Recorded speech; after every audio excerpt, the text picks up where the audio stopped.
Welcome to another episode. Gas Network presents Sports for the Culture. I'm here with the family. Bryce, XXV, Double I, Rome, D-Melo, Gruff Lion. T-Boogie, man. Just the greatest sports show on the planet. La Familia. Hope y'all ready for a ride. can't wait to hear what you guys got to say.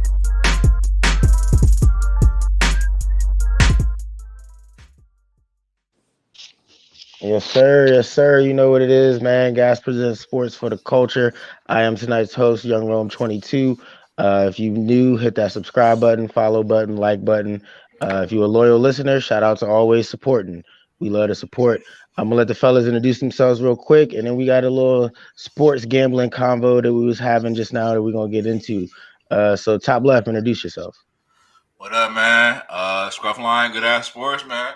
Hey, yeah, we was talking a little sports gambling backstage because, thanks to the good voters of the state of Maryland, the boy got a nice little promotion. They got some nice little perks. We talking about sports gambling, man. It's the wild, wild west out here. And, I love it, man, because, I've been doing this shit for a while, bro. Back when we was placing the bets at the bodegas. Top right.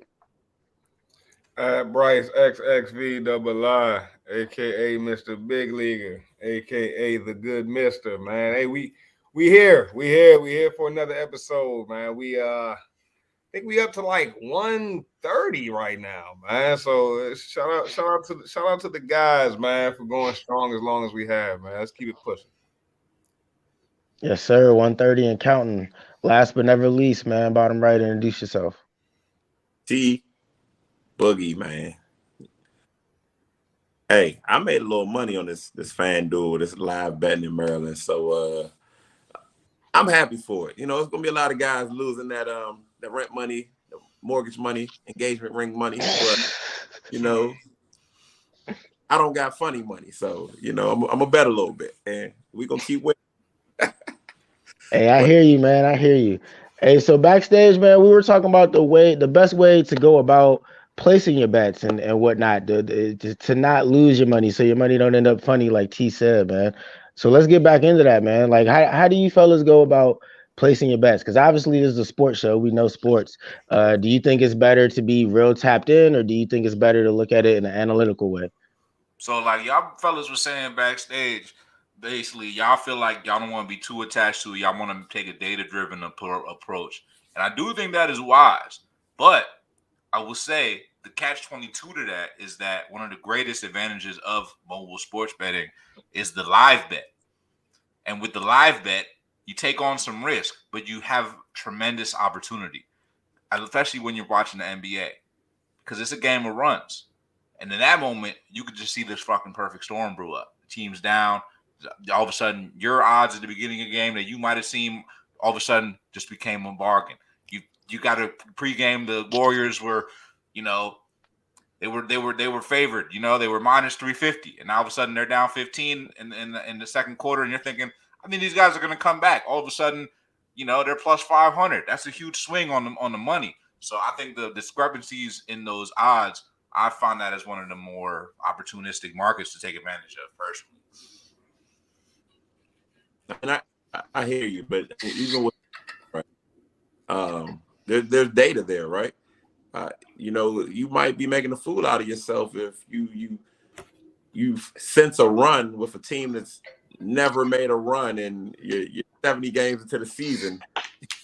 They've never came back from 20, but there is something to, like you said, that human element. I do like a data-driven approach, but I would say about 10-15% of that, maybe even 20, is what you see and what you feel. A perfect example, right? I've been watching the 49ers all season. My man Deebo Samuels, I think I said on the show, I feel like he wasn't in shape, but I felt like he'd play himself in shape. And I felt like towards the end of the season, once we got on that backstretch, because he missed that whole offseason, he started to break out. And I said, oh, man, this is a perfect game for him to break out. 50 yards, $100 wager, won me like $94, $97 or something. But I just knew based on watching the game, that 50 yards was going to be easy for Deebo because they weren't going to game plan for him too. He just hadn't been a threat as a receiver. And, the data showed that it probably wasn't a good bet, but watching it, that 5, 10%, 15%, whatever, put me over the top. Because the data wouldn't tell you something like that. Like, oh, okay, like this player doesn't really get in shape during the offseason. There's no data for that. You know what I'm saying? Nah, yeah, I agree with that to an extent too. Because if you follow a team and you know a certain player is about to play or get more playing time than the data would even have for him, then you might have a little insider information or upper hand. But I think the smarter, safer bets is always to follow the data. You know what I mean? You like T was saying, you don't want to lose the engagement ring money. So I think it's smart to make the safe bet the bigger bet you're gonna go. Follow a little bit of data. And I add one more thing to this too. And this might seem simple, but you gotta, as you ever say the expression, you can risk it for the biscuit. Risk it for the biscuit. Right. But you don't want to risk. You don't want to risk. You don't risk your whole bucket of chicken for a biscuit. You know what I mean?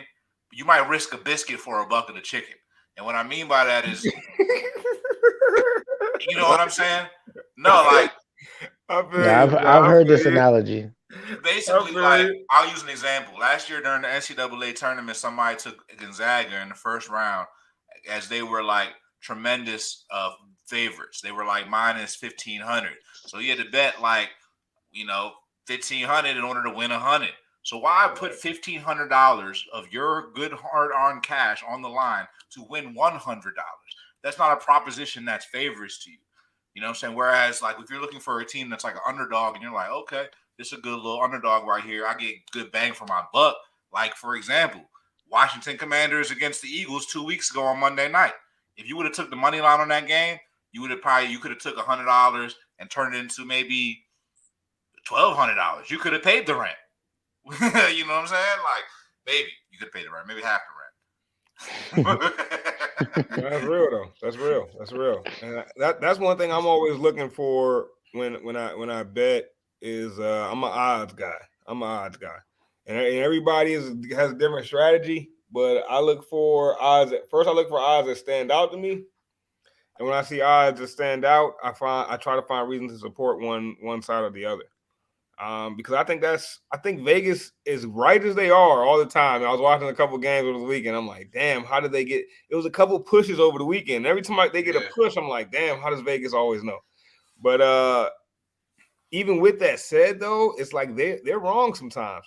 And a lot of times when they're getting lines wrong, it's not in the professional ranks, bro. It's in these college ranks. And you can really, I know some people that are really good at spotting some like flawed lines and just really jumping on them, especially in college football. There was a couple of lines over the weekend that I think people got rich on. Like, for example, over the weekend, you had Ohio State playing Maryland. I think Ohio State was like a 22-point Maryland was a 22-point underdog. And they only ended up losing by like 10 points. And the game was close until 30 seconds left. So, like, if you would have spotted a line like that, you knew Maryland was playing some pretty good football. That's a good way to come up because I think it's a little easier to find those standout odds amongst college. With the NFL, I think Vegas is on the NFL and the NBA. I don't know how they do it, bro, but it's like I feel like they never miss. Yeah, I mean, there's a lot more information though as well, bro. Because these are set ultimately by people, We had Debo at last night. This is crazy, right? We have Debo at 50 and a half yards, right? 51.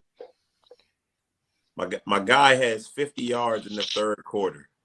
Do you know how long it took him to get that one more yard? And then the play when he broke the 51, he almost dropped the pass. Like he bobbled it. I'm like, bro, but how does Vegas know? It's beyond me. But nah, it really is crazy like that. I think the last parlay I hit was about like 3 yards, bro. Like I think it was like Brady or Rodgers got the yardage about like 3 yards, man. Like should be crazy like that. But Vegas is basically always on, especially with the pros. Betting college is wild though. I feel like, I mean, that's really risking it for the biscuit, in my opinion, is betting on some college games. Well, you gotta just all the successful bettors I know bet college. Like you gotta know the market. Because they're really probably in it because you gotta really be in it for the college game. I've heard if you really want to make money, you got to go baseball because baseball has the most analytics to fight back. Oh, bro, my man made like 3K off of baseball I think a lot of people like off of like one baseball because game. during the season there's so many games. It's like But yeah, forever. baseball is like I feel like, oh man, I guess it can't be that hard to call the winners, but when I'm thinking about like total points and stuff like that, I don't know if I'd be good at doing that in baseball. I mean, but like put it like this: like you're gonna know if a hitter's in a slump. Right. Hmm. You know what I'm saying? So you're baseball. You see a lot of streaks. You see pitchers get hot, batters get cold, and if you bat with the streaks, I mean streaks end You right, go, but you got you to catch him when they're about to break out the streak. You got to nah, catch him when he's in a slump and he's about to go for 2, 3 hits. Because I used to bet a little bit on baseball, man. One of my favorite players to bet on was Trey Turner because he was always good for 2, 3 hits, bro. You put him in a parlay, you all right. one of my betting rules firm is I don't bet against the streak. Like I'm not betting for you to break the streak. You know what I'm saying? Because if you bet with the streak, if the streaks are streaks for a reason, right? So if it keeps going, you can ride that wave. Like versus me betting the opposite way, I might lose, and then it hits. Like I don't know. I bet with streaks. Yeah, and Nah, you that's when you proved it to you how there's like, and that's one philosophy or another. Because somebody say what comes up must come down. So like T the type, he get to the roulette table, and if it's 6 reds in a row, he betting on red. Like the black take, bro. You If see, it's 6 but that's reds. like, but that's not how I think at the But see, roulette some table. people get to that table, they're like, hold on, 6 Oh, reds. it's got to be a yeah, black. it's gotta be black. It's gotta be. Okay, what It's about the gotta person be. who put that at 3, It's 4, like and 5? it's the old there's the glass half full, the glass half empty type And of there's thing, really you know no what I mean? wrong way to do it though, because if you look Right. at it from that perspective, you would think, what's the probability that there will be 5 blacks in a row, and then the probability of it being a black again is probably like this percentage. It's like, oh, it's gotta be the opposite. So I don't know. It's really Hey, well, while we're talking about sports gambling and gambling on baseball, man, anybody think about putting anything down on the World Cup? Hey, you I'm know put down what? a beer for the people Because that can't drink it over Hey, I there. got a there, funny I got a funny story about that though, bro. So I got a new coworker at work, man. He's been there for about like a little over maybe about 2 weeks now. And dude don't say a word, bro. He just real quiet, bro. But this morning, my man was extra giddy, bro. Like I'm talking about, my man he was extra giddy. And my boy from Saudi Arabia, and they just had the biggest upset win in World Cup history. But I mean, they Yeah. beat Messi in Argentina, which was like nobody in the world expected. So my man this morning, my man happy as shit, bro. Running to my bro, office. What's up? I'm like, what's up, bro? Like, oh yeah, you saw that World Cup game, huh? I was like, yeah. He was just happy as hell, man. But shout yo, out to Saudi Arabia, man, for pulling up the upset. they made it a national holiday over there, bro. They made this whole day as a holiday now for them. Wow. Like I moving just seen forward that. I seen or that what? before we started the show. Moving forward or just for today? I didn't read into it, but I don't know if it's just for today or moving forward. I don't know how they work over there, but I saw that they're making it a holiday. That's how big the upset is. That's how big the World Cup is, man. This matters to people. Imagine like some shit like that, like America beat somebody in the Olympics, and they were like, "Yeah, it's gold medal day." Right.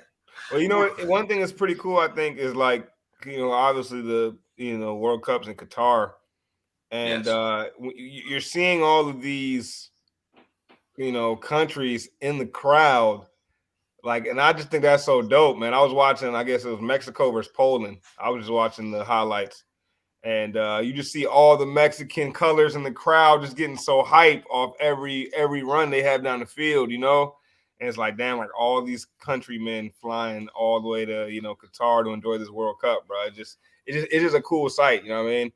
And a lot of interesting things happening over there because obviously, it's a total different culture, right?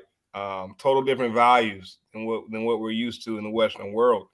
And I think it's starting to bring up some real good questions, like as to, is Western society imposing on other cultures and beliefs, or is this human rights element of things? Should the human rights element of things overshadow that? And it's very interesting how these cultures are kind of clashing. I don't know if you guys been peeping it.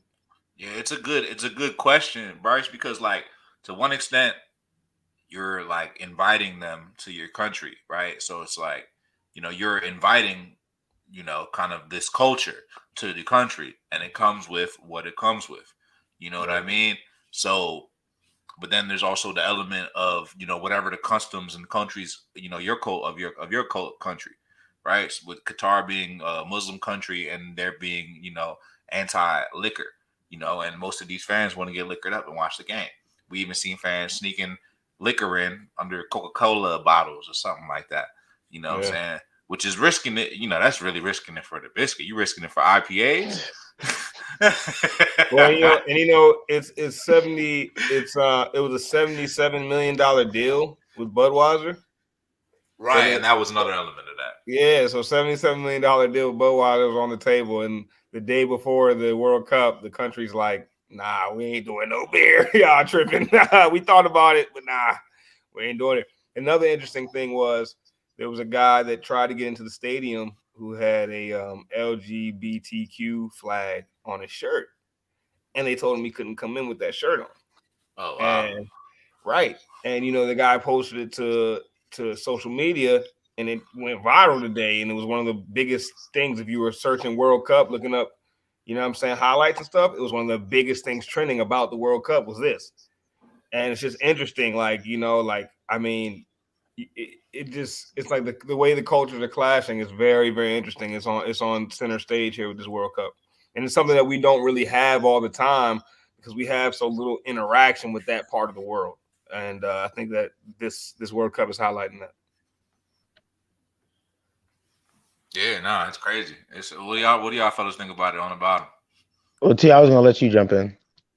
I mean, honestly, normally I'm all in the World Cup. I haven't even got a chance to watch anything this year. I've been crazy busy. I haven't even seen these stories. Well, I saw the beer story. I thought that was funny. Budweiser kind of lost the bread there. But yeah, as far as the cultures clashing, it just lets you know that how you're conditioned as a Western country, right? You kind of assume that how your view of this globe is the correct view and how things should be. And what's crazy is if you have the privilege of getting outside the United States, you'll see how different you are to everyone else. You know what I mean? Because even if you think about it, uh, most people here aren't these huge diehard soccer fans, right? Shoot, we took football, renamed it, put some pads on it. They still call it football. You know what I mean?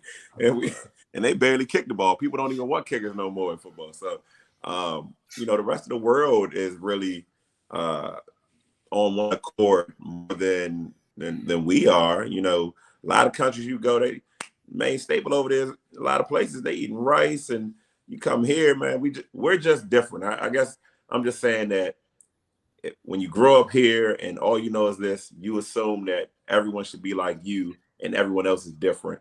But as soon as you step outside of the continental United States, you're vastly different, and everyone else is a lot more similar than you would imagine. Oh my god, that's so true. Yeah, I definitely hear that. I definitely hear that. I mean, I guess there's a lot to dig into with the World Cup because Bryce is right. There's a lot of clashing cultures. But I guess one thing I wanted to get into that was obvious for us was in the sports element is the no drinking at the games. That because that's a huge staple in our culture. Is drinking at the games. Is one of the things that we all do when we go to the game. I don't remember the last time I went to a game and didn't drink. We drink before the game, during the game, after the game, at every sporting event: baseball, basketball, football, hockey. They black, white, Hispanic. Everybody in America is damn sure drinking at the sporting event. So what do y'all fellas think of that though? Because like Bryce said, you watch the game and the people are still enjoying it. It's not a big drunk crowd. It's not like the XFL with the DC Defenders and the big beer snake or whatever it was. Like people here go crazy for the drinks, and I feel like we're seeing another country where they're where they're enjoying sports and they're not getting drunk, they're not getting wasted, people aren't getting in their car. So how bad do we really need the alcohol, the $10 beers and all that, the $15 Jack and Cokes at a game? Is that really necessary in America? Or do you think that's really something we need in our culture, or is it really more just a money grab by the alcohol companies. First of all, it's not just Americans that do this though, bro. Because It's like not. It's Europeans not. do the Europeans be getting plastered at games, right? They be at the World Cup games. It's more of a European thing than anything. So Mm, I'm not feeling your projection here, bro. I don't know, man. I feel like when I go to any sport event in America, really damn near any event, like I haven't been to a play yet, but I imagine there's people in there drunk as shit. Nah, that's a good point though. People outside America are drunk. What does Like, that tell you about? What does that tell you about America though? You know what I mean? That like every event that's supposed to be enjoyable has to be enjoyed with some alcohol. I mean, like, what does that tell you? It's like no event, nothing is good enough. That's what it tells you. You know what I mean? Like even the game isn't good enough. You got to have a couple drinks with it. And I think this life here is indicative of that. For most Americans, nothing is ever good enough, right? If you're American, you in your mind, you always want the next big thing. You know what I mean? You get the 55-inch TV, now you gotta get the 70. You feel me? Like you got an Xbox One, now you gotta get that Xbox Series X. You feel me? Like it's like, yo, you always want that next big better thing as an American. So it's right on cue, man. Right on I cue with how guess, society I works. guess, I guess my point is, in some countries, a thing like the Bills Mafia would never exist, right? Like that's very American sports culture, drinking and jumping through You ever seen tables Green? and You ever seen Green Street Hooligans? well, You ever maybe, seen that? maybe it's You the ever seen that paler movie? skin in general. Maybe that's what it Yeah, because is. you got like in some places in like Ireland and England and like you got these soccer teams, right? Where they Yeah, literally got a gang for the soccer team, and like every time the two soccer teams play, the two gangs fight. It's almost yeah, like if the Eagles and Skins were to play, so like the fans just start I've heard fighting of that. for the I've game. heard of that. Yeah, it's crazy, man. But I do feel like alcohol is a major part of American sports and enjoying it. Even if you're not at the game, honestly. If we're being honest, people are drinking at home while they're watching the game too. That's Yeah. why Budweiser and all these companies are getting these tens of millions of dollar deals to sponsor them because they know we're drinking them. Well, I ain't drinking no Budweiser, but let's keep it pushing into the NFL. And let's start with the NFL playoffs and the MVP race, man. Like we're what week 11, week 12 now. I think week 12 is Thanksgiving. We got a lot going on. We got a lot to get into with this NFL. We've been talking about the World Cup. We were talking about football. It's time to talk about a little American football. But let's start with the MVP race, man. I think it's been a little bit since we've talked about it on the show. So let me get y'all's hot takes, man. I'm gonna throw this up for a jump ball. Who comes to mind right now, week 12, Thanksgiving, as the NFL MVP for you? It is none other than Patrick Mahomes. Patrick Mahomes is the MVP of the NFL, and I'll tell you why. Because he's the most talented player. Clearly, he lost the best receiver in the league, who's also playing MVP level football with a new quarterback. This man took Juju Smith-Schuster, a whole bunch of nobodies, basically. Mecole Hardman, Kadarius Tony. Last week he went out there with nobody but Sky Moore, Justin Watson, and Travis Kelce. Obviously, Travis Kelce, incredible talent. But Patrick Mahomes is MVP, man. And, I'm tired of the bull. And, as much as I love the season that Jalen Hurts is having, I can't even compare. I can only compare on a staggered scale. Because it's like the only way you could say Jalen Hurts is the MVP is if you're pretty much giving Patrick Mahomes some kind of like a bias because he's so great. If we're being straight shooters here, it's Patrick Mahomes. Josh Allen fell out of the MVP race when he threw that interception. Jalen Hurts slid a little bit in the MVP race as well. And I don't even know who else is in the MVP race besides that, bro. So it's Patrick Mahomes because I don't know who else is in the MVP race. Hurts, probably Tua, Josh Allen off the top of my head. Yeah, maybe Justin Jefferson, but Tua's name should be in there. Justin Jefferson's name should be in there. But I appreciate you for being objective here, Scruff, and not just throwing your boy Hurts at number one. That was a solid take. Nah, no propaganda for me, bro. Propaganda. Bryce, who you have as NFL MVP as we enter Week 12? Bro, it's really not even. It's really not a conversation. Like it's so obviously Patrick Mahomes. I mean, like I've been saying that man is the best quarterback for a minute now, and it really hasn't been a question for a minute now. Y'all boys tried to tell me that Justin Herbert was the next guy. I think Rome's exact words were, what were Rome's exact words? Justin Herbert's not that far off from Patrick Mahomes. It was something like that. I don't I know. Yeah, I, I that was seem that to was it. remember. Something I like seem to that. remember. I seem to remember Bryce saying something about a Josh Allen being a 1A or 1B to Patrick Mahomes. I So, did say that. I said Pat. I said I felt like Pat was 1A and I felt like Josh Allen was 1B. And a couple weeks ago on the show, I came back and said, "Yo, I was wrong about the." That was last season though, and Josh Allen in that game looked like 1B. But I said a few weeks ago, I was like, "Yo, like Patrick Mahomes number one, like Josh Allen's number two." But right now, it's a 1-2 situation. There's no 1A and 1B. And so I think longevity, man, is another thing that makes Pat so great now, bro. Like he's done it over a period of time now where you can't really question it. But if I had to name any other name for throwing that MVP race, yeah, I do think that Tyreek Hill is legitimate case for MVP, bro. I do think he's changed like the Dolphins, and like that's some MVP type stuff. I do think Justin Jefferson's the best player, the most important player on the Vikings offense. I do think Geno Smith is having a hell of a year, bro. I mean, 17 touchdowns, 4 picks for Geno, right around 3,000 yards, and he didn't even play the whole season. You know what I'm saying? That's impressive. So I don't think Patrick Mahomes is running away with the award just yet. But I think if it was given out today, it would definitely be his. And he stays on his same track, it'll be his. But got a couple guys in there that could make some noise. I just don't like how there's no shot in hell any other position but a quarterback can get this award. I actually hate that, bro. Because like it just becomes best quarterback award. And like if yeah, it's really MVP, like when they didn't give it to Derrick Henry after the 2,000-yard season, I knew like none of this shit matters, bro.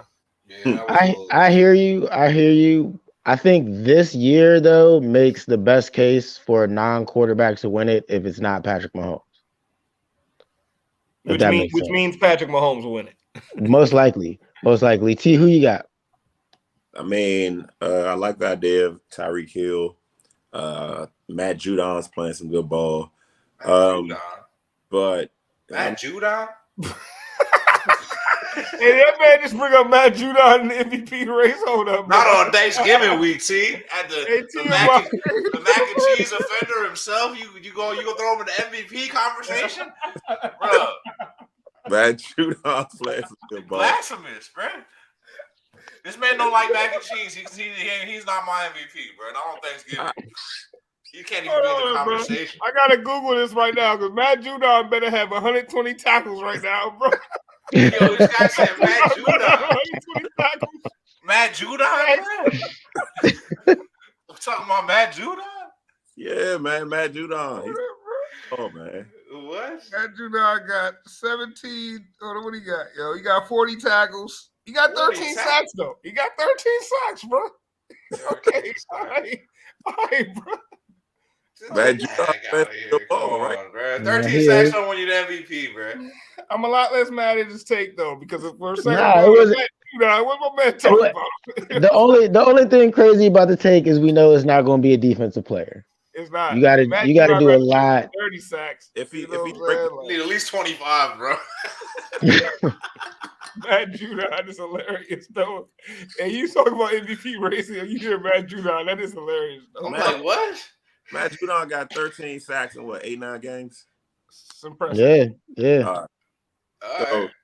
I mean, that's a pretty good pace. But I mean, obviously it's Pat Mahomes, and I hear what you're saying about it's a quarterback award, but it's a quarterback league, and my MVPs truly meaning like you're the most valuable player on that team, right?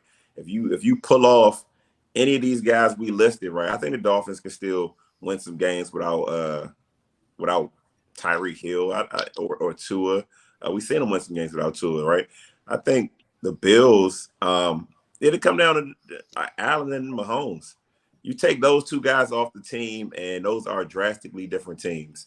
And I think the Chiefs fare worse without Pat Mahomes, man. He's pretty impressive right now. He's doing some amazing things, leads the league in yards. He's the quarterback that we know him to be, the household name, the guy the kids love. My son actually asked for his shoes for Christmas. I didn't even know the guy had shoes. All right. Yeah, shoes. What brand makes them? Under Armour? Adidas. Adidas, okay. Yeah, they're not the best looking shoe, but the fact that a kid is asking for a football player's shoe is letting you know that, you know what I'm saying, he's doing something different out there. So it's Pat for right now. I'll put it like this, bro. If the Chiefs didn't have Patrick Mahomes, they'd probably be as good as the Detroit Lions. Oh, they'd probably be as good as the Commanders. There you go. Why must we come up in this conversation? I don't think that they would be that good. I don't think they'd be as good as the Commanders, to be honest. Who's their quarterback if after Pat? I don't know who's next up. Oh, it don't matter because they got Pat. That's all that matters. And they're the best team in football right now. He's probably the best quarterback that we've seen potentially in our lifetime if we're keeping it a buck. So I'm glad that we're all in agreement that Pat Mahomes is winning this MVP. Hold on. Before after the Brady era, my brother? I'm not ready. Hey, bro, you know Rome be jumping the gun sometimes. Are we talking accomplishments or are we talking like quarterback play? Were you born this year, bro? Were you born yesterday, Rome? What the fuck? Mahomes is doing things that Brady could never do physically. That's number one. And number two, Mahomes is at a pace to do what Brady's done. So, hey. No, I don't know. You can say I'm jumping the gun if you want to, but Pat Mahomes a 7-ring pace. Being on pace to do something, like that's slippery slope, bro. I don't know if he's on a 7-ring pace. I'm sliding. I don't think he's on even as good as he is, he's not on a 7-ring pace because he's been in the league for 4 or 5 years. Tom Brady lived for maybe like 20, and he's got 7 rings. That means that means you got to win one every 2 years or something. You know what Pat's gonna do that Brady did? He's gonna be considered the best QB every year that he plays until he retires. He's gonna be in that conversation every single year. We'll see about that because just last year you were telling me how Justin Herbert was creeping. Right.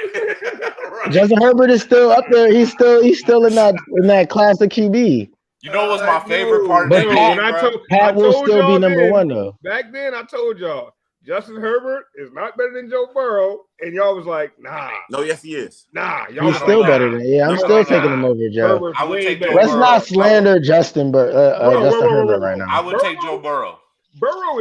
Herbert is not better than Joe Burrow, bro. Yes, he is. Joe Burrow is one of the coldest quarterbacks doing it, bro. Honestly, I put Joe Burrow right behind that top 5, bro. He's like 6. Joe Burrow's he's like my 6. Two guys that will go start on other teams. Herbert is throwing to guys that the Commanders didn't want. Remember DeAndre Carter? Yes, but Justin Herbert don't got nobody. Justin Herbert also has one of the biggest offensive line investments. Joe Burrow offensive line been trash, and he took him to the Super Bowl with a trash O-line. Trash O-line in the chip. He got weapons out there. He got running back, receivers. He got weapons. Hey, wait. Justin Herbert got running backs. Justin Herbert has some receivers. That's not. He don't got the receivers the Bengals got, bro. That's not really that comparable. Keenan Allen and Mike Williams. He got pretty good receivers. What you gotta have, bro? Not to Jamar Chase and Higgins. But what more do you have to have? Keenan Allen is one of the best in the game, bro. And Mike Williams is probably the best receiver on the Ravens. You're right, Bryce. What more do you have to have? All Justin Herbert's missing that you're saying that Joe Burrow has done is go on a run. That's it. Justin Herbert just didn't go on that run. Other than that, I don't see how you can say Joe Burrow is ahead of Justin Herbert in any real way. Bro, how do you mean that's it? Justin Herbert was a flash in the pan, bro. So what is Joe Burrow? His flash was last year. He wasn't a flash. Nah. See, Joe Burrow's still cooking to this day. Justin Herbert looking real sus this season, bro. I don't know, bro. When I watch them play, I see Joe Burrow throw a lot of back shoulders. He throws a good ball, but bro, Herbert be out there throwing some dimes, man. Herbert be on point. They're both nice, bro. Don't get me wrong. They're both good quarterbacks. I just think Joe Burrow is better, and I think that Justin Herbert was having a good season last year, a really good season, and a lot of folks started talking greasy about that man, bro, and completely overlooked accomplishments of other players. And when I was bringing up accomplishments, y'all was like, "Oh, so y'all just using his old stuff? You know, you're using stuff he has done." And I'm like, "Wait, hold up, bro. This is who he is. This is why he is who he is because of what he has done." You know what I'm saying? So I just want to remind us, you know, as a panel, to not jump the gun on some of these guys, man. I'll give you this one, Justin Herbert, for this year, Bryce. He needs to make it into the playoffs. The Chargers got to find a way to get in the playoffs. I think Bruh, that's going they're to not be gonna a make the tough playoffs. task. I think that's a tough task. They're on the bubble right now, but I do think Justin Herbert's got to find a way to get him in there. Yeah, Hey, I let's do talk think playoff they're picture, not going to bro. make the play. Let me say Because yo, one that last thing playoff on picture this crazy. Justin Herbert thing, though. Justin Herbert is it's like a steak from Outback Steakhouse, and Patrick Mahomes is Capitol Grill Ruth Chris level, bro. That's what we talking about. It's not the same, bro. It might be the same. It might be the same in your head, but it's not the same, bro. So Nah, I feel They you with might be that called the analogy. same thing, right? They might right, it both might be be called the filleting. same thing, but it's not. Right? It's not the All right, same so play. let's check out this playoff picture right quick. Let's start with the Let's do it. AFC. Let's The do it. Chiefs are looking like they're going to be the number one seed. They got Pat. We just talked about the MVP. But who do y'all think in the AFC is being slept on right now? I mean, the Bills were once the favorites. They've fallen off. I think the Dolphins are winning that division right now. Shout out to G. He had them picked to win the Super Bowl. The Bengals are hanging in there right now. But then you got the Jets and the Chargers on the bubble. So you think anybody's going to creep up in there that's not already in, or you think that top seven is pretty solidified?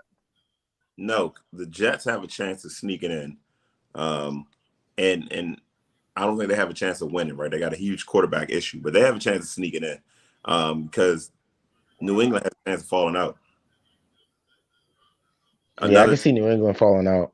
another team with no quarterback. So That's accurate, T. That's accurate. Because when you look at these teams here, Chiefs pretty much locked up, Dolphins locked up, Titans locked up, Ravens locked up, Bills locked up. And then it comes down to them last two spots. Bengals right now hold the final playoff spot. I think that they'll rise up. I think they'll probably take 6. I think the last spot going to come down to either the Patriots or the Jets. And the Patriots own the Jets last week. And the Jets' schedule is not exactly favorable for them down the stretch. I think it's going to come down to down the stretch who's got the tougher schedule, the Jets or the Patriots. I mean, if Belichick makes a playoffs without Brady, that'll be something. Put a feather in his cap for making it with Mac Jones, but I don't think anybody in that 6 or 7 spot is going to make any noise in the playoffs. Hey, man, we got to talk about Matt Jones. We were talking about Judon. He made it with Matt Judon. Hey, Matt Judon is the MVP candidate, man. You heard it here first. Hilarious. Hey, but I'll say this, yo, about this playoff picture. You know, like the NFL is getting closer and closer to its ultimate goal, and the ultimate goal of the NFL is to have every single team in the league in the hunt at this time. Yeah, that's their goal, bro. The ultimate goal is to have even the bottom dwellers that are bottom dwellers right now.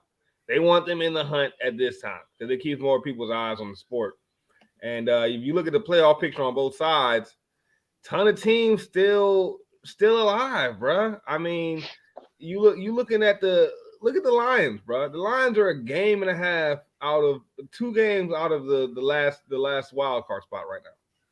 And just crazy to think that some of these teams, I mean, the Colts, 2 games out of the last wild card spot. You know what I mean? Like, and these are teams that have looked kind of, pretty bad at times this season, but they're still alive. I think the NFL is getting closer to what it wants in that regard. So if you look at that, now go ahead, Ron. Nobody is giving the Chargers any chance to sneak in the playoffs in the AFC. I don't see it, bro. They're not in a good spot right now.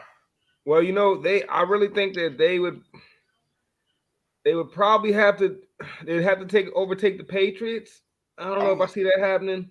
I'm looking at the schedules, bro. Let me run through the schedules with y'all between them 3 teams, right? So the Chargers play the Cardinals, the Raiders, the Dolphins, the Titans, the Colts, the Rams, and the Broncos. So, not the hardest. They got some tough games on that schedule. About nine wins. The Jets play the Bears, the Vikings, the Bills, the Lions, the Jaguars, the Seahawks, and the Dolphins. It's Just, kind of tough. just a done. Yeah, That's tough. it's about 9. I think whatever team gets the 10 wins might be good. Patriots might have the toughest schedule though. They got the Vikings, the Bills, the Cardinals, the Raiders, the Bengals, and then the Dolphins. And Yeah, it's then gonna is come there down to the 18 weeks? wire. Is there 18 weeks in the NFL? Yeah. And then they got the Bills week 18. So that means and that's going to be hinging upon if they've clinched or not. And right now it's looking like they're not clinching. So I don't know about the Patriots making the playoffs, but they do have the advantage over the Jets. So it's gonna be interesting. It's gonna be tough sledding, man. I think y'all boys are sleeping on the Chargers a little bit, but let's get off the AFC. Let's go ahead and just jump right into the NFC now because it's gonna get a little spicy. I already know. I was. Oh, go ahead, T. Go ahead. No one's giving. Here we go. Nobody's giving Jeff Saturday a chance. Fuck no. Nah, I'm not giving Jeff Saturday a chance. I like what he's doing. He had them boys playing tough. He had them boys scared so much that Nick Sirianni was hopping on bleachers celebrating after a 1-point victory, man. looking like a straight gump, man. Get that coach off the bleachers, man. Get him out of here, man. Hey, that's his former team though. You know he gotta get the dub. See, it's already starting. It's about to be real spicy when we talk about this NFC playoff picture.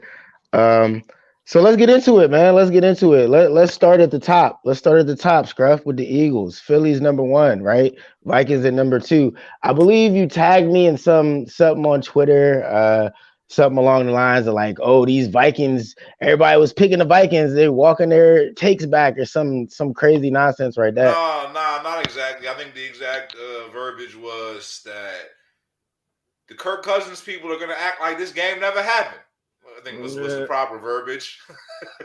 So, like, I just want you to acknowledge what happened and just tell me, break it down exactly what happened to your Super Bowl pick this week. Oh, I acknowledge completely that Kirk Cousins is trash versus the NFC East. It's trash. You know what though? He's not going to play an NFC East team in the Super Bowl because that's not how it works. So I'm not worried about this at all in the slightest. As a matter of fact, I'm here. I was saving it for the show. I'm here to look you in the camera. So look at the camera right quick because I'm here to let you know that your Philadelphia Eagles by the end of the season will not be the number 1 seed. They will not have the bye week. It will be the Minnesota Vikings who end the season with a better record. And I'm here to let you know I'm willing to put a dub on that live on the show. Willing to put a dub on that. So what you want to do? Vikings number 1, Philly 2, maybe 3. They might fall down to 5th if Dallas gets to 13 wins. I don't know. I'm just saying. How much faith you got in your boys? So what's the bet exactly? That if the Vikings are the number 1 seed, I pay you $20, and if the Eagles are the number 1 seed, you pay me $20. Correct? Basically, whoever's the higher seed. Correct. Oh, so what if the Eagles are the number 2 seed and the Vikings are the number 3 seed? I still win, right? Essentially, yeah. Yeah. Basically, that's all right. So if the Vikings, okay, the bet is who's the higher seed between the Eagles and the Vikings. Yeah, but I believe they'll end up being y'all gonna explain 1 this damn bet. I'm not trying to get screwed. The bet is that the Vikings will have a better record than the Eagles. Simple enough. Simple enough. There you go. I'll take your bet. I just want to get the stipulations right because fucking if the Eagles fall out number 1 seed, you'd be like, no. I want to hear that. But better record. Simple enough. There we go. But those are the top 2 teams. Personally, I don't know if any teams are really going to overtake them. Maybe if the Eagles lose some type of tiebreaker to the Cowboys. But what do y'all think about the NFC, man? It's pretty thick.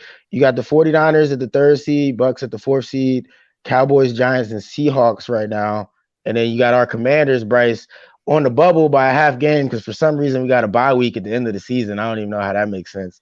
But also Atlanta and the Lions are still hanging in there. And you can't forget about Aaron Rodgers nor the Saints. So, I mean, what are y'all thinking, man? How's this NFC going to shake out? Hey, who's a lock and who's not? Left hand up, Ron. We coming, bro. We coming. The Commanders is coming, man. Hey, they talk trash. They talk trash about us all year, bro. When we was 1-4, we were the laughing stock, right? Turned our season around from 1-4. Now we're 6-5. We get absolutely no credit, but that's cool though. When it's all said and done, the Commanders will have a playoff spot. And then for a second there, I thought maybe the NFC East might send all 4 teams to the playoffs, but now I realize they will not. The Giants will fall. The Giants will fall, bruh. Like that loss to the Lions, that loss to the Lions is gonna be a spiraling effect for the Giants. Gee, I told you 3 weeks ago now. So just get ready for it, my boy. Y'all got us back to back. I'm gonna take 2 L's there. It's gonna get ugly for the Giants. I got the Skins taking that, the Commanders taking that last wild card spot. But you never know, man. It's gonna be a battle. It's gonna be a battle. And the good thing about Commanders' record is we kind of play all those teams that we may have to compete with for tiebreakers, including the 49ers. And I think the 49ers are one of those teams, right, where they're winning their division. But that could change, and they could easily go right back to the wild card hunt if the Seahawks, go on a little run. So I think that's a division to really keep an eye on as well, because I think both of those teams make the playoffs. I think both the Seahawks and the 49ers are both in. So with that said, there's really only one spot up for grabs, considering that the Cowboys are 7-3 right now. Wow. That's interesting. So you got the Seahawks as a lock for the playoffs, right? I don't see the Seahawks losing, bro. I don't see the Seahawks going away. I don't see them going away, man. I think they're going to hold on to a spot right there. And I think another interesting battle too is going to be the South, because Brady's not having a typical Brady year. The Bucks at 5-5 right now, and Atlanta they've been one of my cheat codes this year in our pick'em, right? And I think I told T this, me and T in another group chat where I said, I'm picking the Falcons to cover all year. I think they only missed covering one time this year, covering the spread. Yeah. So they're a tough out for any team that they play this season, right? And I think that that's another race to watch right there. Is Brady going to run away with that division at 5-5 right now, or are the Falcons going to stay relevant? So big game this Sunday between the Commanders and the Falcons to see. I think that game has big time playoff implications right there. Must win for both teams, honestly. I'll say 2 things to what you said. One, if Tom Brady doesn't win the division over Marcus Mariota, he should never play football again. That's one. Come on, man. It's not that simple, bro. It's that simple for me. 2. Boy, y'all Commanders, man, y'all never fail, and I'm gonna mark this in my bookmarks for this one, because it's just gonna be the moment where y'all finally built y'allself up to make the big proclamation, just like y'all did last year. I guarantee the Commanders will make the playoffs. Nah, we didn't guarantee that last year. That was not what was in the tape, bro. Nobody said I guarantee. The Commanders. You didn't say you guarantee. You said we're in the playoffs right now. I said the season was the end of the day. We were in the playoffs right now. That was a fact. We're the 6th spot. You said the Commanders are going to be in the playoffs. I said the season was the end of that day. We was in there, bro. You be capping. No. You said definitive. You said the Commanders will be in the playoffs. You said you can say what you want, but you're wrong. I'm going to have to run that one back. I did say that, but I'm going to have to run that one back. I know I didn't say we'll be in the playoffs, bro. I know I didn't say that, bro. Hey, all right. Now, all that to say this. At first, when I was looking at the standings, I was like, this dude's clearly drunk off hope. And then I looked at the schedules, and your Giants fall. There's some smoke. There's some smoke, and there might be fire, bro. Because I'm looking at the schedule for all these teams, bro. The Seahawks schedule is reasonable. It's winnable. A lot of winnable games here. But I look at the Giants schedule, and I see that they're at Dallas. They've got the Commanders, who are fighting for their lives, right? And they want what they got, right? You can make up ground real quick by beating them. You got the Commanders twice, actually. You got the Eagles twice. You got the Eagles twice. You got the Commanders twice. The only cupcake game is against the Colts.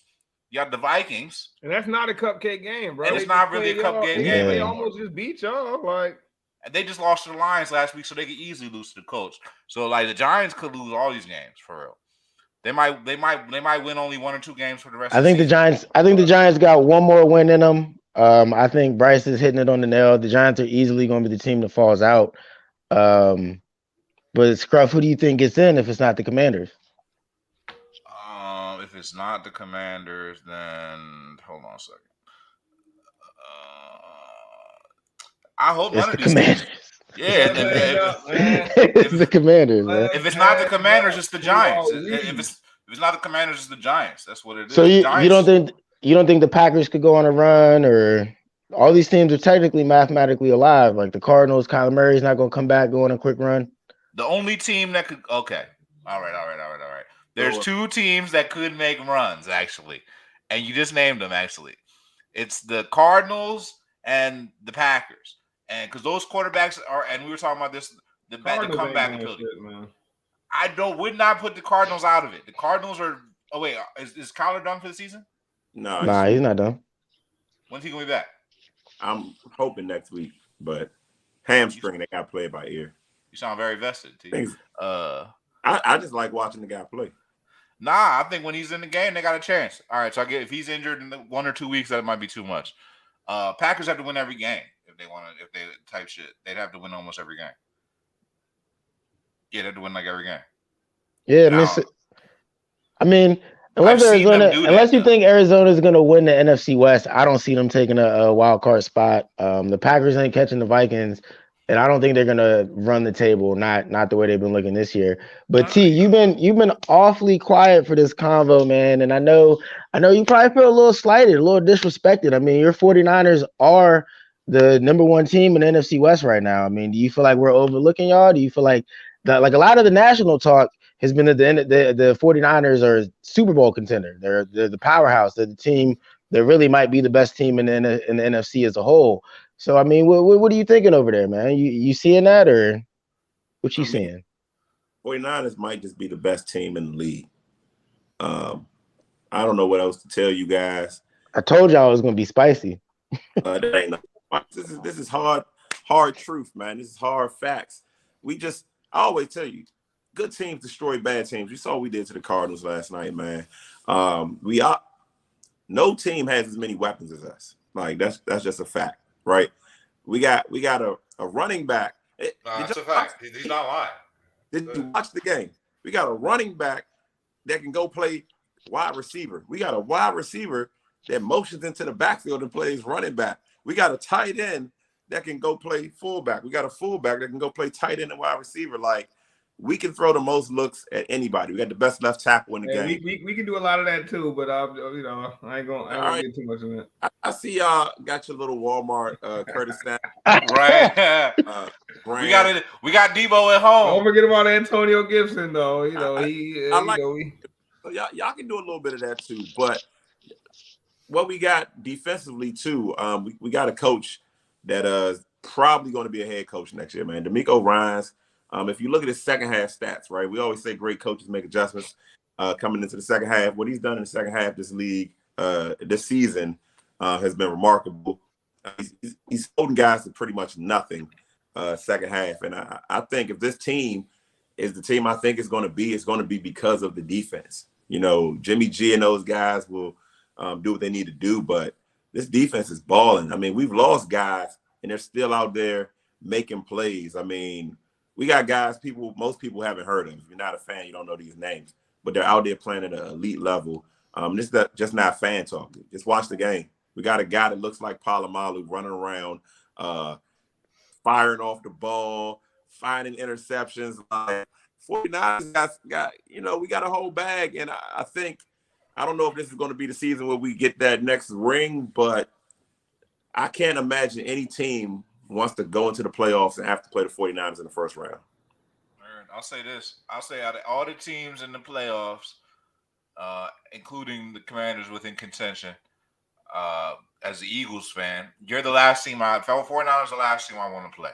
That's the only team I really have like a little bit of trepidations to play. Hey, so not the team that just dominated you in prime time. Not that team. not that team.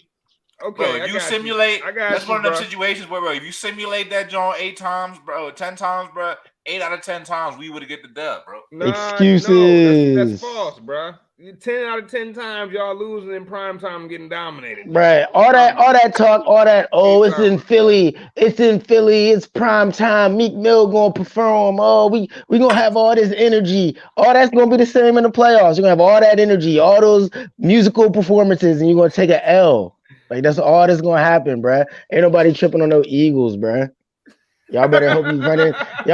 You better hope the Cardinals go on a run so you can play some cupcake teams. Right. First of all, y'all caught the boys slipping like a little bit. Oh, and we still almost won that game. Even the fact that even if the fact that the ref had my man got a broken shoulder, broken neck bone, got my man on injured reserve with a face mask and the blown call. Wait, all of a sudden, you almost won that game though? All of a sudden, y'all had possession on the ball when the ball should have been 15 yards in the other direction, and y'all over here acting like y'all some good team. How y'all almost won that game? Drafted y'all the game. How did y'all almost win that game though? Because that's what you said. Y'all almost won that game. I missed that part. I missed the part in that game where y'all almost won that game. Like I don't remember ever seeing that part of that game. You talking about y'all dominated? I didn't see the game that y'all dominated. I mean, y'all won. Y'all. We spotted y'all 7, and then y'all never scored again, bro. It was like, I mean, we dominated. It was what was it in the 20? Nah, they run the ball 40 times. Who, us? Yeah. Yeah, 49 times. That's called dominating the line of scrimmage. We made them boys go get 2 new defensive linemen. Scruff, did you try out? Did you try out too? Like, we made them boys go get 2 new defensive linemen, and Jonathan Taylor still almost went crazy. So stop. Like, come on. Nobody's worried about the Eagles. Hey, look, hold up, bro. Y'all ain't gonna do that shit against Jordan Davis. Hey, Ron, we about to get greasy today, Ron, because then you got your man T. He's over here. We got a safety. Looks like Troy Polamalu. Nah, bro, he don't like Troy Polamalu, all right? He looked good. You know what I'm saying? Like I ain't gonna show him too hard. He said my man using Head and Shoulders. They look the same. Right. But he's not. The crazy thing about that is everything T said about his team, I can say the same things about my team, bro. And we've got a safety right now. In fact, we've got the 2 highest rated safeties by Pro Football Focus. And you know, one guy on this panel, I think it's top left. I've heard them mention Pro Football Focus a couple times in conversations with him. You know what I'm saying? So I don't want my man to shy away from Pro Football Focus today. But 2 of our safeties are the top rated Pro Football Focus safeties right now, bro. And like I feel like low key, bro, Commanders got a good thing going. I'm not saying we about to go on a run, but that 7th seed in that playoffs, you can put the Jordan crying face emoji on me later, man, if you must. I'm saying it right now, bro. Commanders are making the playoffs, man. Hey, look, I'm going out on a limb and saying it. Y'all got us on the schedule. I don't even care how that game goes, right? Any given Sunday. But I know come playoff time, if we have to play you in the playoffs, I'm taking all bets. All of them. Me too, man. Me too. I love our chances against y'all because you know what? I feel like playing y'all is kind of like playing a team that's very similar to us. You know, we have a lot of the same goals in games. You know what I'm saying? And I think you guys, with that addition of Christian McCaffrey, y'all became a lot more explosive. We'll see if he's able to remain healthy into the playoffs. You know, because he never has been able to do that. But if he does, that's a very explosive football team. I mean, y'all got weaknesses and y'all got holes, man. We do. And I think you guys got the weapons to exploit them. You got a receiver that can, you know, do a lot of things. I think Curtis Samuels could kill us in the slot. We kind of weak in the slot, but I'm not worried about it. You know, when it comes down to playing football, we're gonna run the ball. You can't run the ball on us 49 times. So you can't run the ball on us 49 times. But if I'm keeping it real though, if I'm keeping it all the way real though, it comes down to quarterback, and I would take Jimmy over Taylor, man. I'm a Taylor guy, bro, but he's lacking, man. And I think in a playoff game, like I know he's gonna give it his all, but sometimes that ain't enough. Bro, don't forget what he did against Brady, bro. I think Jimmy and Taylor is a toss-up right now, bro. I don't know. Here's the thing. There's been a lot said about Taylor Heineke. There's been a lot said about Jimmy G. I think they have similar strengths, but they also are different in a lot of ways too. To me, Taylor Heineke's best attribute is situational football awareness. His situational awareness is through the roof, bro. He's not the most athletic guy. He doesn't have the strongest arm. He doesn't have the best arm talent. But like there's a play I guess when in the Eagles game, right? The ball gets snapped over Taylor Heineke's head. Eagles fans are probably like, oh yeah, we're lit. We're about to hop on this ball. We're about to be right back in the game. Your man Taylor Heineke picks up the ball, doesn't try to throw it to a person, just make sure he throws it past the line of scrimmage. If Carson Wentz was in the same situation, he probably dives on the ball and just takes a sack. But nah, Taylor Heineke has that presence of mind, that situational football awareness to always make the winning play. He's always making winning plays. He's not always making great plays, though.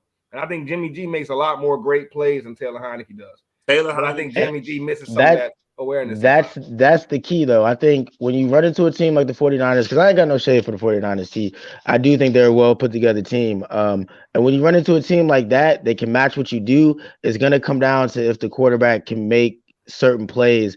And I just don't think Taylor's got the arm for it. Taylor Heineke is one bad game away from Carson Wentz starting. So, I mean, I hear your Taylor Heineke takes, and he knows how to find a loose football and throw it out of bounds. I don't know when we started celebrating that. Nah, but that's situational awareness.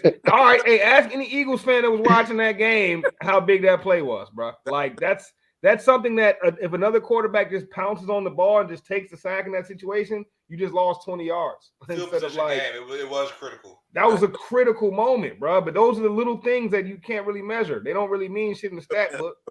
Of my and let's not forget. Hold up, Taylor Heineke's a game away from getting benched. Bro, Jimmy G was benched to come into the season, bro. Like, I don't want to hear none of that, bro. Like, yo, y'all was trying y'all's hardest not to have to start Jimmy G, bro. And this is where in fact, bro, you were in full defense. Like, Trey Lance, he gonna be this, he gonna be that. Like, your man, he was with it. He was totally with it, bro. So now that Jimmy G's back, I don't want to hear none of the. I don't want to hear any Jimmy G champions now. All right, I don't want the Jimmy G champ. Hey, that goes for you too, Brooks. Don't turn into a Jimmy G champion, Brooks. Because I seen Brooks even lightening up on Twitter on Jimmy G. Man Brooks always going hard on him. This was not a Jimmy G parade. I was merely commenting on the fact that your Taylor Heineke highlight was throwing the ball out of bounds. Not a highlight. All right, yeah, it's a highlight. Awareness. That's like a girl saying, "Yeah, my boyfriend's broke, but he's a great communicator." Like, yeah. Hey, there's a lot of fools. There's a lot of fools that done finesse the joint. They ain't have a whole lot of cash, but they was communicating their ass off. You know what I'm saying? They was communicating every single feeling they felt, and that's what she liked, man. So right.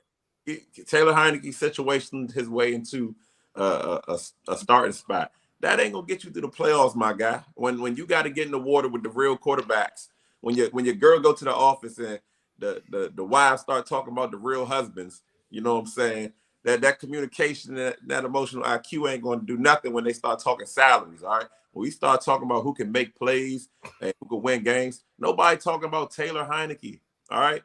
The only man that should be talking about Taylor Heineke is Ron Rivera, because Riverboat will be up the river without Taylor Heineke. He owed that man a couple checks, but that team ain't. You might sneak into the playoffs, but don't worry. You're gonna sneak in the back door. You getting tossed out. Wait, hold on. Slow down there, sir. Billy, that's not like. Trust me. Like, hey, so you get tossed. He said you get tossed. Hey, once my man said he's sneaking through back doors, I tuned out. I tuned out after that. Then you're getting tossed, though. Yeah. Yo, y'all wow. Let's go ahead and transition the convo a little bit. Disney, man. Let's get some Thanksgiving. Let's get it wholesome again. Let's get some Thanksgiving talking here, man. Like, let's get it. We talk about with Thanksgiving, man. Before we get into the Thanksgiving Day games, man, I want to throw a little Thanksgiving question at y'all and ask y'all what are y'all thankful for. But I'll put a little sports twist on it, man. Tell me something you're thankful for as it pertains to like one of your favorite sports teams. So, Bryce, what's something the Commanders should be thankful for this Thanksgiving? Damn, man. That's a good question, bro. You know what? I was thinking about this too, man, and because I haven't bought a jersey in a long time, and every now and then I get favorite players on my teams, and I want to buy the jerseys, but I never do because in my history, every time I buy a jersey, the player either gets traded or somehow they're off the team. They either get traded or they get hurt, so I just stopped getting jerseys. But hey, my guy Antonio Gibson on the Commanders, bro. I think he's the biggest unsung hero on that team. I think he's actually the best player on offense outside of Terry McLaurin. And I think the more they get the ball, there's a stat like when Antonio Gibson gets the ball 20 plus times, 20 plus touches, the Commanders have only lost like 2 or 3 games in the history of him being, on the team. And it's just like one of them situations where like, why don't they get him the ball more? But every time that man touches the ball, it feels like something good happens, or it feels like he's a broken tackle away from taking it to the house. Like, I just want to see more Antonio Gibson. So he's low-key become my favorite player on the Commanders. So when it comes to my team, I say I'm thankful for Antonio Gibson. I'm hoping that Scott Turner gives him the ball a little bit more, man. No, that's a good one. That's a good one. I think AG is a little underrated. T, man, what's something that the 49ers should be thankful for this Thanksgiving? Antonio Gibson need to be thankful that J.D. McKissick got hurt because they wasn't even using that man like that. Bro, it was a mistake. It was a mistake. It was a mistake for them not to be using that man. I said it from the jump, bro. It's a huge mistake. It's their best after Terry McLaurin. And don't get me wrong, I was upset at Antonio Gibson last season, bro. A man was fumbling. He had fumbleitis, and I was upset at him, bro. But he's their best offensive weapon, and they were not using him early, and it's criminal, bro. He's a McCaffrey type, and that's how they're using him now. But bigger, yo. No, he's bigger. Right, he looks like a receiver out there, but I've seen him in real life though. The crazy part in real life, he's not as big as you would think. Good guy though. I got an autographed Antonio Gibson jersey actually. Nice. He a good dude for real. You know what I'm saying? But what? Your man is on the road, bro. All right, man. In real life, bro. It's not what you think, bro. All right, yo. Put my bad, bro. All right, man. Look, so as far as for the 49ers, man, pretty obvious one, man. I'm thankful for Christian McCaffrey, man. CMC, he's unlocked that offense. He's taken that offense to another level. And I know we've seen the Shanahans in general do a lot with average, maybe above average, maybe even good running backs, right? And get them to the next level. Now you're taking a guy that is great in his own right, and he looks that much better, man. Like, he's doing some of the same things he was doing in Carolina, but he doesn't have to carry the team now. Now it's like we need you to pinch hit, bro. Come in when we need a big play. We need you to be a diversion to get somebody else the ball. And I think that really helps Jimmy G. Because who do you really game plan for against the 49ers? Kittle, Debo, Jimmy G, and then Elijah Mitchell even was running strong. He's back from injury, fresh legs. And Ayuk starting to shine. Ayuk had 2 touchdowns. But I'm thankful for CMC, man. He seemed like that last puzzle piece. And if this team does get a Super Bowl, it'll probably be because CMC and that defense. You know what I'm saying? Everybody else been there, but that defense and CMC is the key to this thing. So I'm thankful for the running back. So you thankful for the GM, John Lynch, making them good moves, man. Al Shanahan used to be his baby, CMC's babysitter. Yeah, and that's yeah. That's a dope story, man. That's a dope story. Nah, I mean, it's a wonderful thing, man. I honestly think I agree with you. I think CMC is the missing puzzle piece that could take the 49ers to the Super Bowl. But Scruff, man, what should the Eagles be thankful for, man? I feel like they got a lot to be thankful for. Yeah, I'm gonna just spread it to all my teams for real, Eagles, Sixers, and I'm also gonna spread it to life. I'm gonna keep this as a life lesson. It's gonna be a double entendre. So I'm thankful for both of my teams in this situation where we had players in positions where things didn't work out, and I'm grateful for that. You know what I'm saying? Same thing like life. We talk about our GM analogies all the time, right? You know, I have, you have bad situations. Shit don't work out. So you're glad for the situations where you had the wrong people in the right and it didn't work out. So then the right situation could come along. So I'm thankful we went through our Carson Wentz era so we could get to a Jalen Hurts. You appreciate these things when you go through those type of things. You know what I'm saying? Quarterback don't got no confidence. You appreciate it, brother, with a little confidence. It's good stuff, man. It's good stuff. And then, as today, man, it's full circle. A lot of full circle things happening today. Ben Simmons was playing basketball in Philadelphia today. Something he couldn't do before. He didn't have the will to do it before. We broke that man. And there's a lot of men being broken out here these days, bro. I mean, look at August Alsina. But hey, go ahead, bro. Real talk though. Real talk. But you gotta go through these things, and then you end up with situations where better shit comes along. We got a kid named Tyrese Maxey. He's got good attitude. The future is bright. You know what I'm saying? And I'm thankful for these situations in life because they teach you a lot about what the wrong thing looks like. So when the right thing come along, you can feel good about it.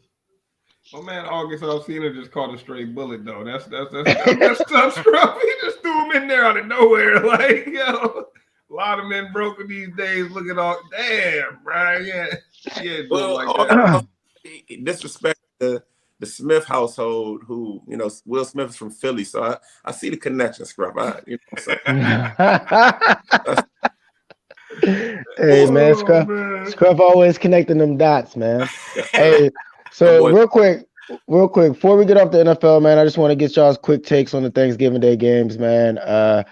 I know we in the pick'em, so you ain't got to tell me if you think they're gonna cover, but just give me the heads up. Hold on. Hey, Ron, let's talk. I got 60 seconds for that pick'em. I got 60 seconds for that pick'em real quick, bro, because they was talking. They always talking down on the good mister, man. T last week was like, we just need him to have one bad week.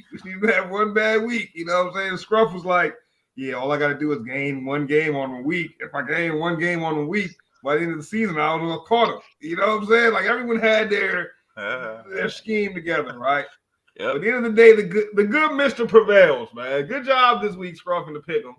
But you only tied the good mister. You didn't. Yeah, but you ain't get ahead of me, motherfucker.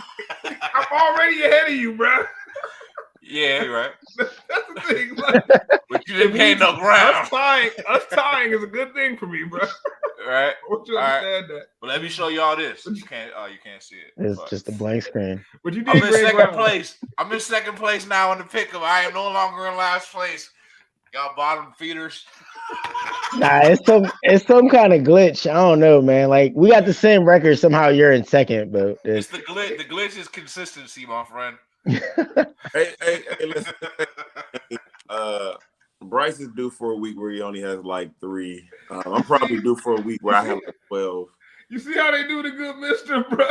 Like I'm due for a week where I have 3. Look. No, I'll tell you one thing about T. I can tell by the way he picks it. He be trying to have that differential. Yeah, he does. He does. Hey, T picking boom or bust. He's like, what are they picking? Let me pick the opposite. Yeah. That's exactly what I'm going for. You found me out. You got me. All right. Yeah, it shows. Hey, so anybody giving the Lions a chance this Thursday against the Bills? Yes, I am, bro. To win the game heads up, bro. I saw how they played against the Giants, and I've also seen the Bills lose to freaking. See that?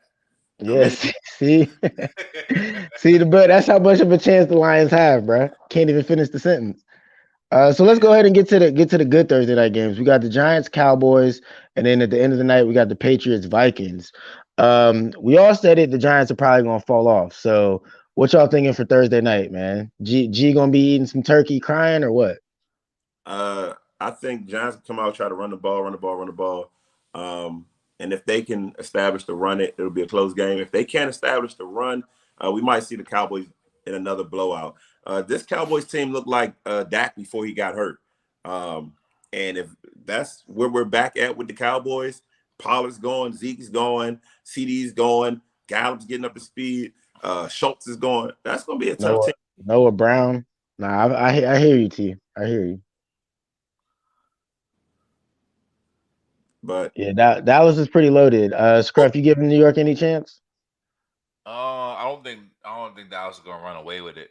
I don't think that New York will win though. Being as though it's on the road, and Dallas plays in Thanksgiving every year. So yeah, I don't like the odds there. favorites for Thanksgiving. I think the Patriots Vikings one that's the slippery slope, right? Kirk on a primetime game. Oh Yeah, I know. That is the slippery slope. Kirk on a primetime game, Bill wow! Belichick, the That does MVP not. candidate, Matt Judon. The Yeah, MVP candidate Matt Judon. look, Let's go. we just saw what that pass rush can do to Kirk, and now you got to play Matt MVP Judon. I don't know what you're gonna do with that. And they already said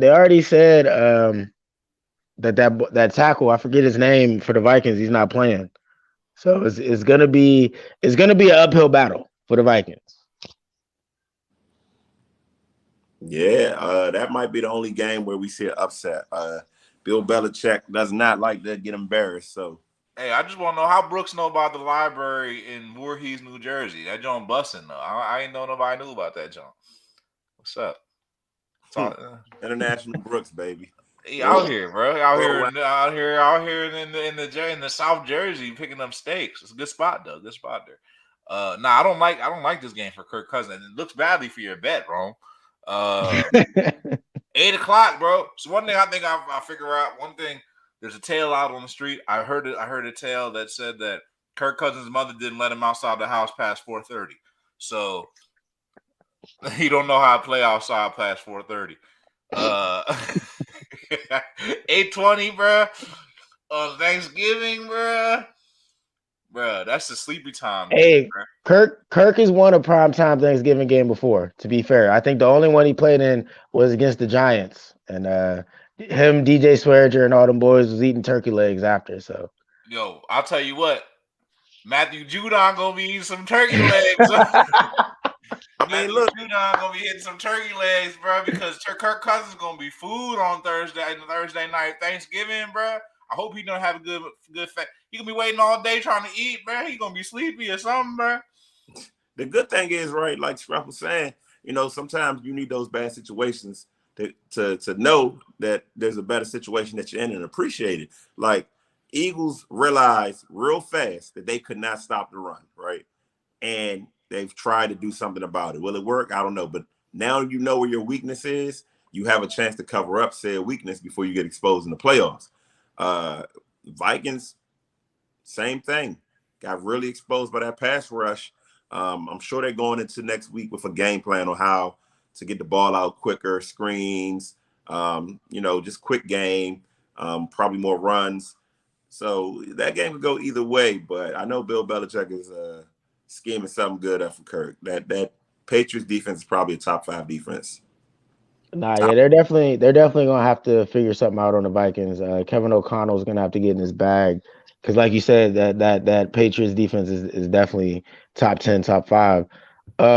Bryce, man, before we switch topics, man, I want to get your thoughts on the Giants Cowboys game and the Patriots Vikings. We got Kirk in prime time, so we know how that goes. Giants Cowboys, man, I've been going back and forth on that one. Hey, my bad too, man. I don't know what happened here in my building. It's like all the power went off in my building for a second. My bad. But yeah, I keep going back and forth about that game because the Giants, those two teams have to play each other twice, right? Yeah, I believe they got two. I don't think they played each other twice yet, right? I think this is their first division. This is Giants' first division game outside of their one Eagles game. Yep. Yeah, the Giants have. Yeah. The Giants haven't played us at all. Have they played the Dallas? Cowboys? They played Dallas once. Dallas okay, so they lost to them the first time, right? Yep. Yeah. All right, give me the Giants in this game. I think those two teams split. Those two teams are going to split. They always split. Excuse me. So I got the Giants over the Cowboys, man. Close game, but I see the Giants coming out on top in that one. I think the Cowboys blow them boys out. I hope they do because that makes my playoff spot easier. But I just see those teams splitting. I think those teams are too close. I think the Giants and the Cowboys split. the Commanders and the Cowboys split. Commanders and the Eagles already split. And then I think the Eagles will beat the Giants twice. And that's the only team in the division that loses twice to another team in the division is the Giants to the Eagles. Then the next game, you said the Patriots and who else? The Vikings, Kirk in primetime. Kirk in primetime, man. Like, and you want to go against Kirk in primetime, but not with the Patriots. The Patriots just don't have enough for me to consider picking them. Keep in mind, Matthew Judon is an MVP candidate. And he'll probably have 3 sacks. But, bro, I mean, the way I'm looking at that game is like, I mean, come on, bro. Do you really see that same Patriots team that can do nothing with the Jets doing anything in that game, bro? Bro, Up some buckets. that's Up. I heard a lot of. I ain't Rome now. I don't go hiding in no caves and come out here with a dirty ass. Yo, you got something on that jacket, man. You pour some dirty mustard on there, my boy. What's going on, man? Making all that good money at UPS. You gonna come with that dirty ass jacket, my boy? Gee, you came at a good time, man. We talking a little Giants Cowboys Thanksgiving, man. I'm around, my boy. I'm everywhere. Yeah, I heard all the non-sayers over here. From T to the pigeon fan up top.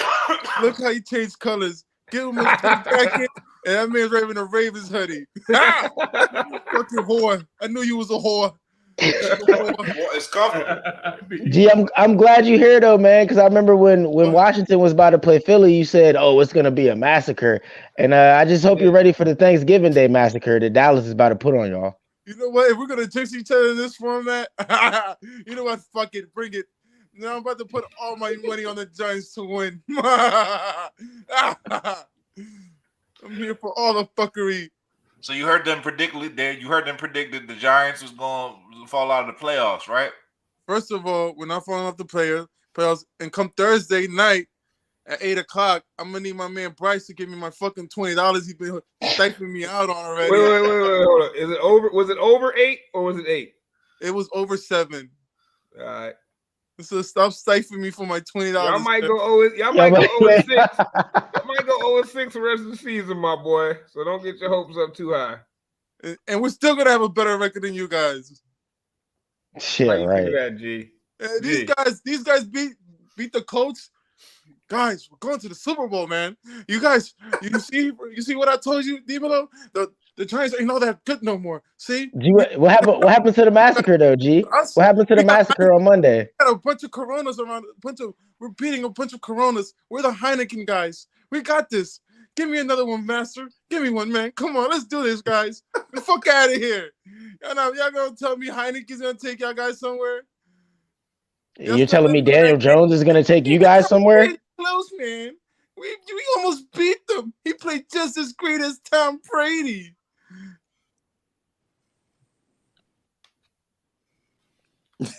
Exactly. Y'all don't even see. That's how y'all been sounding to me for the last 2 years. You played just as great as Tom Brady. Heineke, he's the man. Yeah. And what happened Monday, G? What happened when you said the Eagles were going to massacre us? What was it? What happened then? What happened then? Took a hit of whatever. My man Taylor Heineke was throwing passes out of bounds for highlights. That day, I smoked the ganja that Nick be smoking. Kind of fucked me up. Got delusional. Got a little nervous. I just typed anything that day. I do not recall none of those. I'm gonna say what our Uncle Trumpito be saying. That was not me. Trumpito. Oh man, that's some wild boys, man. Hey, so well, it's getting late, man. Before we get out of here, anybody got anything they want to get off their chest? Any NBA talk y'all want to get into real quick? Kyrie is back. Anybody got something to say about that? Yeah, he should have never been locked down.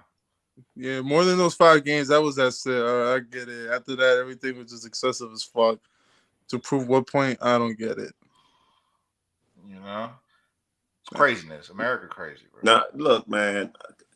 Kyrie has mastered the art of PTO.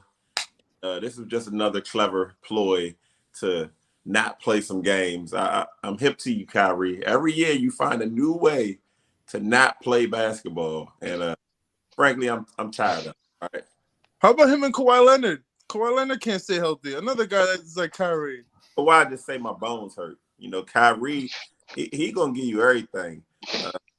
Health, he gonna give you a doctor's note.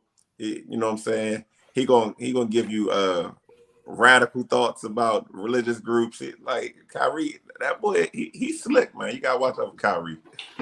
I got a question. Is it over for Embiid to ever win an MVP? No. Nah. I don't know, man. G, it's over, G. Try to get your boy Giannis.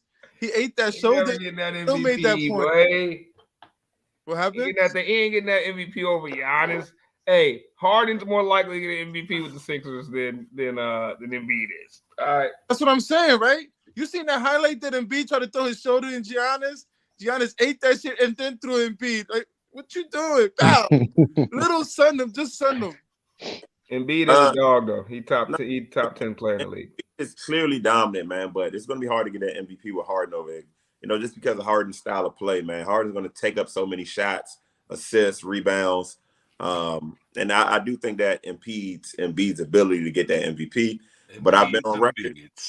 You know what I'm saying? I'm masterful. I'm nice with my wizards. You know what I'm saying? But, yeah, I think I told you, I think Philly does not need Doc Rivers or James Harden. When Harden was out, Embiid was full, like he looked like an MVP. So I don't know. Yeah, I think there's a possibility that he could go on an MVP run. I think it's going to be right now, is because Harden's out for an extended amount of time, Maxi's out for an extended amount of time. Who they got out there right now? They haven't beaten them tonight, and they still beat Ben Simmons and the Sixers. I mean, and the Nets. But got one tonight? Huh? Yeah, I know, right? Mm-hmm. Knows how to coach bums. I'll tell you that much. Yeah. Well, so that's what I'm saying is like I think he could still win MVP. It just got to be a situation where he's gonna have to put the team on his back. It's like we said last year. MVP is all about narratives, but I don't think any of those guys are gonna win MVP. I think Luka's gonna win MVP this year. So, God, bro, I got Steph Curry win MVP this year. Hey, I feel you. But G, I tell you what, man, I'll let you slide, man. I know you coming on with like big ball energy, but we tired, bro. I know. Whenever y'all ready to kick my brown ass up out this bitch. All right. Good night, G. Good night, G. But yeah, for everybody else out there, let's let's wrap this one up, man. Y'all know how we end every show? Sports for the culture. Sports